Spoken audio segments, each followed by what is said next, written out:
We first showed you last week of a bar fight involving Officer Robert Rialmo.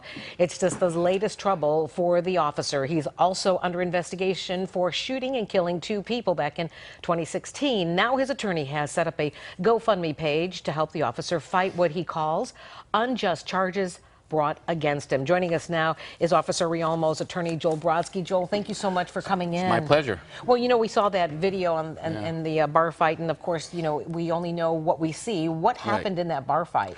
Well, the two guys had been drinking since 8:30 that afternoon or that evening. Had 5 hours later, 6 hours later, came and tried to take my client's coat.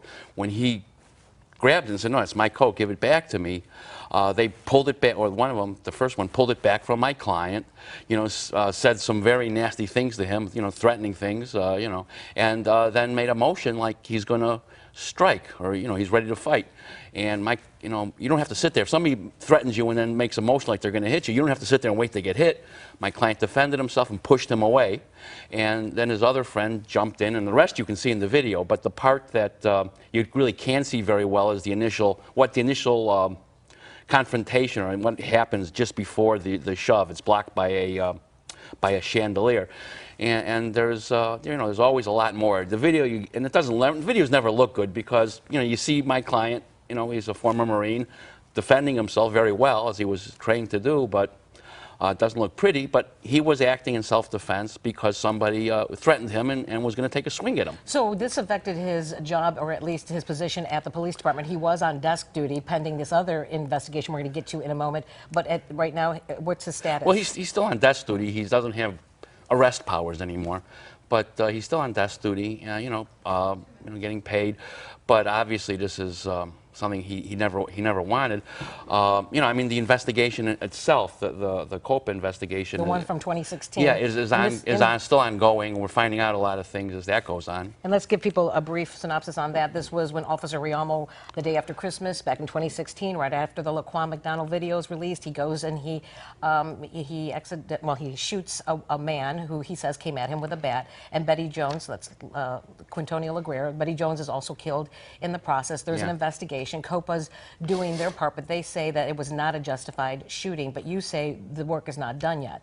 Well, clearly, first of all, that's COPA's opinion based from a very unqualified investigator who, that's just their opinion. Even they agree that LaGuerre charged at these guys with a baseball bat, and but that being said, we found out that the city.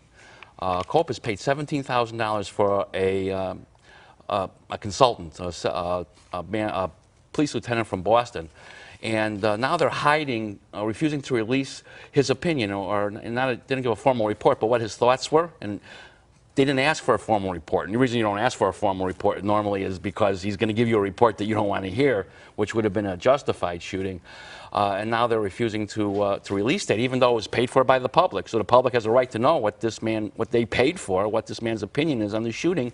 And we're finding more like this appears to be like a secret file that COPA's keeping on this case that they just won't release. So the FOP, you told me, has a receipt for the $17,000 that taxpayers paid. You're going to be filing a motion in court to get these documents, and if there's no report, you want the emails that were he paid exactly. They paid $17,000 for something. He told them something about what he saw and what he reviewed when he reviewed these documents. What did he tell them that they're hiding, that they didn't want put in a formal report? If he's saying it's a justified shooting, then, and they don't include that in their report, that's a big problem. Well, let's read because we did reach out to COPA this morning, and we reached out to the Chicago Police Department, and this is the response that the police department gave us. They said the superintendent takes disciplinary cases very seriously and is guided strictly by facts and evidence. The review of COPA's investigation is still ongoing, and we are not able to make any comments until the sufficiency review is completed. That's from the police department. Exactly. We don't have a reply yet from COPA. So what is your reaction to this? It sounds like they're saying they don't know anything about this. Or at least, that's not included in the report. Yeah, it's not included, and that's what they've asked for. They've said, look, we can't review your report until we have all the same information that you had, even the stuff that you're hiding.